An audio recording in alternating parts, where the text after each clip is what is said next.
Good morning, third graders. Let's finish our book, Charlotte's Web. This is the last chapter, chapter 22. It's called A Warm Wind. And so Wilbur came home to his beloved manure pile in the barn cellar. His was a strange homecoming. Around his neck he wore a Medal of Honor. In his mouth he held a sack of spider's eggs. Oh, gosh, you guys, it creeps me out. There is no place like home, Wilbur thought, as he placed Charlotte's 514 unborn children carefully in a safe corner. The barn smelled good. His friends, the sheep and the geese, were glad to see him back.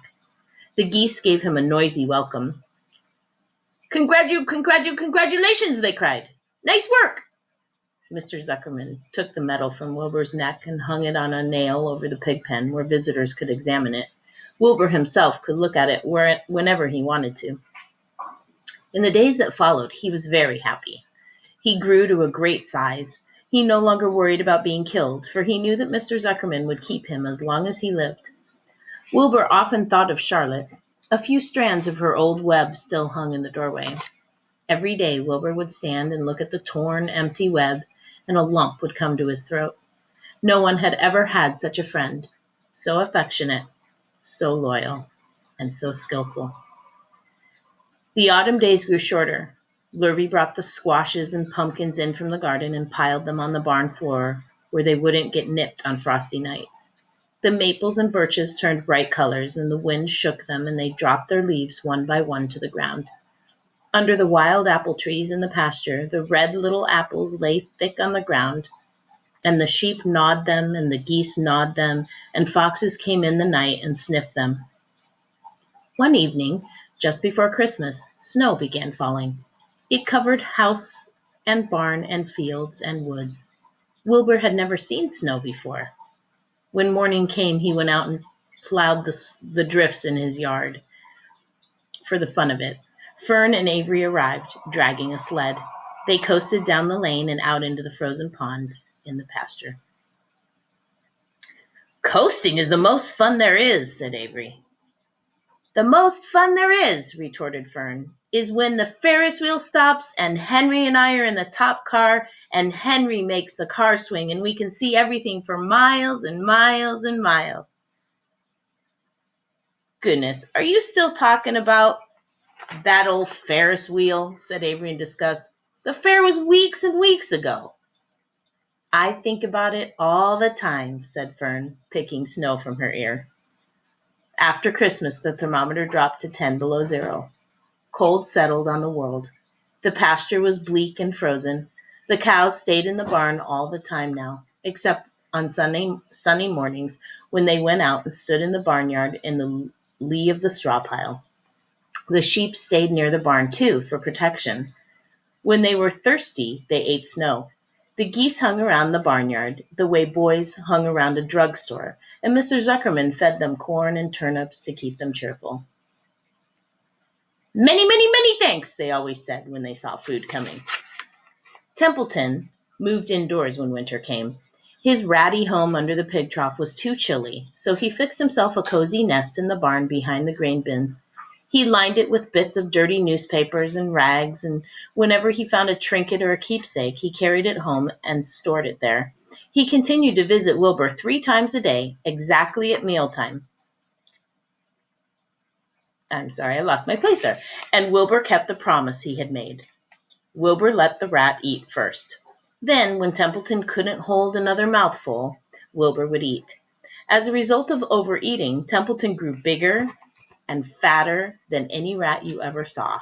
He was gigantic. He was as big as a young woodchuck. The old sheep spoke to him about his size one day. "You would live longer," said the old sheep, "if you ate less." I'll try and show you a picture here of him. Look how big he is. See?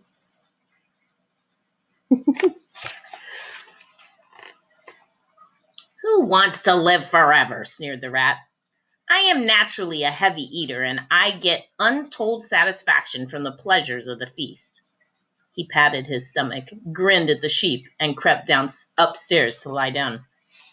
All winter, Wilbur watched over Charlotte's egg sack as though he were guarding his own children. He had scooped out a special place in the manure for the sack, next to the board fence. On very cold nights he lay so that his breath would warm it. For Wilbur, nothing in life was so important as this small round object. Nothing else mattered. Patiently he awaited the end of winter and the coming of the little spiders. Life is always a rich and steady time when you are waiting for something to happen or to hatch. The winter ended at last. "I heard the frogs today," said the old sheep one evening. "Listen, you can hear them now." Wilbur stood still and cocked his ears. From the pond, in shrill chorus, came the voices of hundreds of little frogs. "Springtime," said the old sheep thoughtfully. "Another spring." As she walked away, Wilbur saw a new lamb following her. It was only a few hours old. The snows melted and ran away. The streams and ditches bubbled and chattered with rushing water. A sparrow with a streaky breast arrived and sang. The light strengthened, the mornings came sooner. Almost every morning there was another new lamb in the sheepfold. The goose was sitting on 9 eggs. The sky seemed wider and a warm wind blew. The last remaining strands of Charlotte's old web floated away and vanished. One fine, sunny morning after breakfast, Wilbur stood watching his precious sack. He wasn't thinking of anything much. As he stood there, he noticed something move. He stepped closer and stared. A tiny spider crawled from the sack. It was no bigger than a grain of sand, no bigger than the head of a pin. Its body was gray with a black stripe underneath. Its legs were gray and tan. It looked just like Charlotte. Wilbur trembled all over when he saw it. The little spider waved at him. Then Wilbur looked more closely. 2 more little spiders crawled out and waved. They climbed round and round on the sack, exploring their new world. Then 3 more little spiders. Then 8. Then 10. Charlotte's children were here at last. Wilbur's heart pounded. He began to squeal. Then he raced in circles, kicking manure into the air. Then he turned a backflip.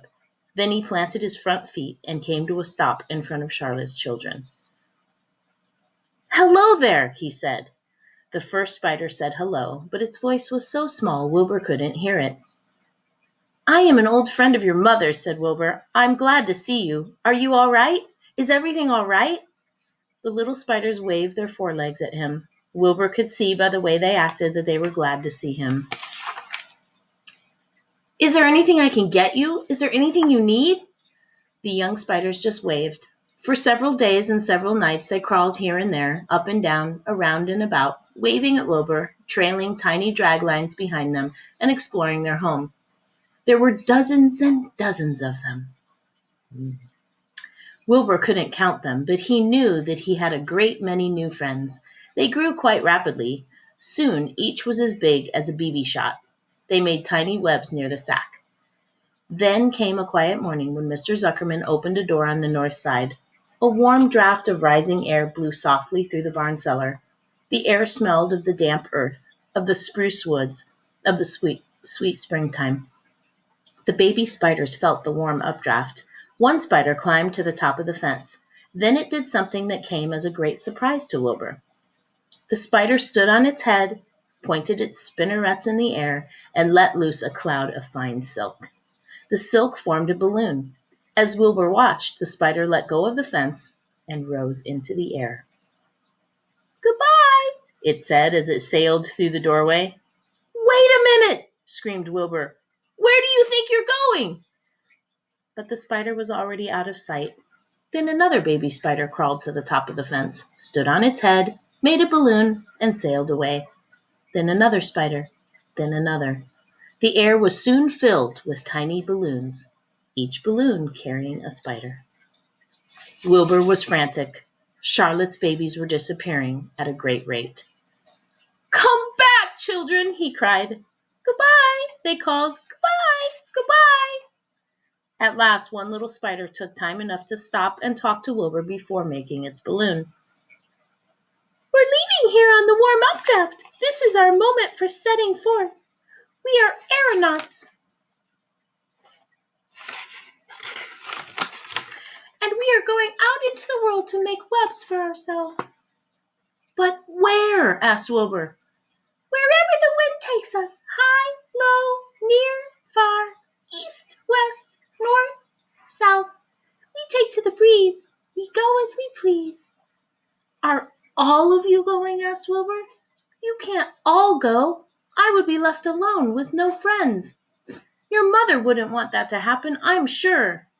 The air was now so full of balloonists that the barn cellar looked almost as though a mist had gathered. Balloons by the dozens were rising, circling, and drifting away through the door, sailing off on the gentle wind. Cries of "Goodbye, goodbye, goodbye" came weakly to Wilbur's ears. He couldn't bear to watch any more. In sorrow, he sank to the ground and closed his eyes. This seemed like the end of the world, to be deserted by Charlotte's children. Wilbur cried himself to sleep. When he woke, it was late afternoon. He looked at the egg sack. It was empty. He looked into the air. The balloonists were gone. Then he walked drearily to the doorway where Charlotte's web used to be. He was standing there thinking of her when he heard a small voice. "Salutations," it said. "I'm up here." "So am I," said another tiny voice. "So am I," said a third voice. "Three of us are staying. We like this place, and we like you." Wilbur looked up. At the top of the doorway, 3 small webs were being constructed. On each web, working busily, was one of Charlotte's daughters. "Can I take this to mean," asked Wilbur, "that you have definitely decided to live here in the barn cellar, and that I am going to have 3 friends?" "You can indeed," said the spiders. "What are your names, please?" asked Wilbur, trembling with joy. "I'll tell you my name," replied the first little spider, "if you'll tell me why you are trembling." "I'm trembling with joy," said Wilbur. "Then my name is Joy," said the first spider. "What was my mother's middle initial?" asked the second spider. "A," said Wilbur. "Then my name is Arania," said the spider. "How about me?" asked the third spider. "Will you just pick out a nice, sensible name for me? Something not too long, not too fancy, and not too dumb." Wilbur thought hard. "Nellie?" he suggested. "Fine, I like that very much," said the third spider. "You may call me Nellie." She daintily fastened her orb line to the next spoke of the web. Wilbur's heart brimmed with happiness. He felt that he should make a short speech on this very important occasion. "Joy, Arania, Nellie," he began, "welcome to the barn cellar. You have chosen a hallowed doorway from which to string your webs. I think it is only fair to tell you that I was devoted to your mother. I owe my very life to her. She was brilliant, beautiful, and loyal to the end. I shall always treasure her memory. To you, her daughters, I pledge my friendship forever and ever." "I pledge mine," said Joy. "I do too," said Arania. "And so do I," said Nellie, who had just managed to catch a small gnat. It was a happy day for Wilbur, and many more happy, tranquil days followed. As time went on, and the months and years came and went, he was never without friends. Fern did not come regularly to the barn anymore. She was growing up and was careful to avoid childish things, like sitting on a milk stool near a pig pen.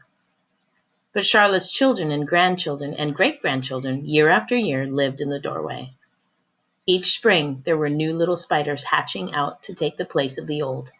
Most of them sailed away on their balloons, but always 2 or 3 stayed and set up housekeeping in the doorway. Mr. Zuckerman took fine care of Wilbur all the rest of his days, and the pig was often visited by friends and admirers, for nobody ever forgot the year of his triumph and the miracle of the web. Life in the barn was very good, night and day, winter and summer, spring and fall, dull days and bright days. It was the best place to be, thought Wilbur, this warm, delicious cellar with the garrulous geese, the changing seasons, the heat of the sun, the passage of swallows, the nearness of rats, the sameness of sheep, the love of spiders, the smell of manure. and the glory of everything. Wilbur never forgot Charlotte. Although he loved her children and grandchildren dearly, none of the new spiders ever quite took her place in his heart. She was in a class by herself. It is not often that someone comes along who is a true friend and a good writer. Charlotte was both. The end.